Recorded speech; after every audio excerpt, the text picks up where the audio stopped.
Hey everyone, it's me again, just giving you an update on how I'm doing. In the last video I mentioned that I was waiting to see how my arm was going to heal. The bad news is it didn't. It's what they call a non-union. There's a space in the humerus, and you can see here with the results of the CT scan, it's just a space all the way through the bone. It's 5 millimeters on one side and 8 millimeters on the other, so I guess on average that's about a 1/4 of an inch gap there. Too much for the bone to be able to bridge and heal. And the only thing that's holding it in place right now is the metal hardware.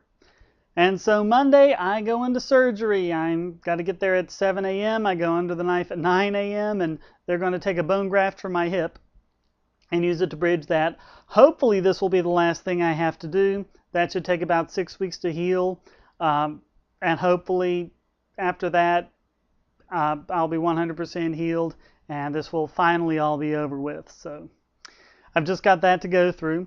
I am out of the wheelchair. I'm walking with a walker, and I'm just about to get to the point where I can walk just propping on my left arm, which is good because the right arm, of course, needs all the work. And of course, with the surgery next week, I won't be able to use it much anyway.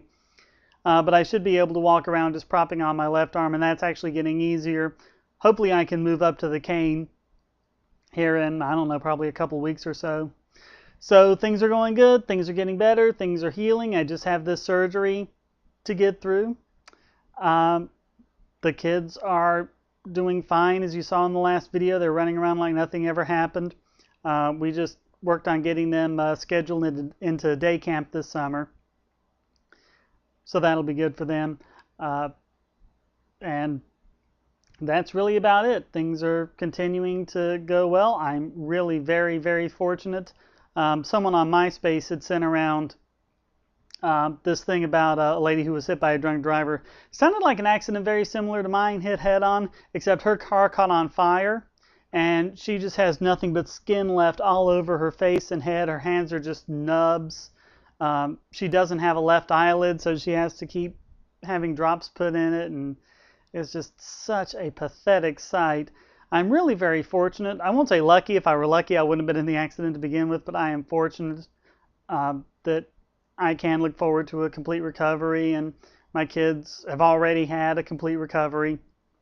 So there's just so much to be thankful for. I can pretty much go on with my life. Of course, I have to go on without Joey, but I've got some very good friends. You know, my mom, I've been staying with her. I just owe her, 100,000 thanks for everything she's done for me.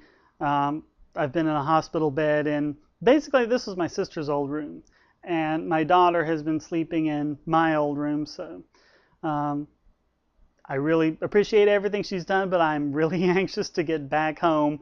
No one wants to be 38 years old and living with his mother, but it's been necessary just to be able to get up and get around. We have the wheelchair ramp here, and I've been able to get around. I actually did get into my house last week. It was kind of interesting getting up the stairs with the walker, but I was actually able to do it. And so I feel that once I have the cane, I should be able to go home. Hopefully I should be driving here, I would think. It's just the issue of the right arm. But I should be able to steer and everything with the left. They've got a little device they can put on the wheel. So really the only thing that's in the way of the driving is the leg, just being able to apply the pedal and the brake and everything else. So that's really what's going on. Things are continuing to get better, and thank all of you for all your love and support and your well wishes and everything else you've given me. Thank you very much.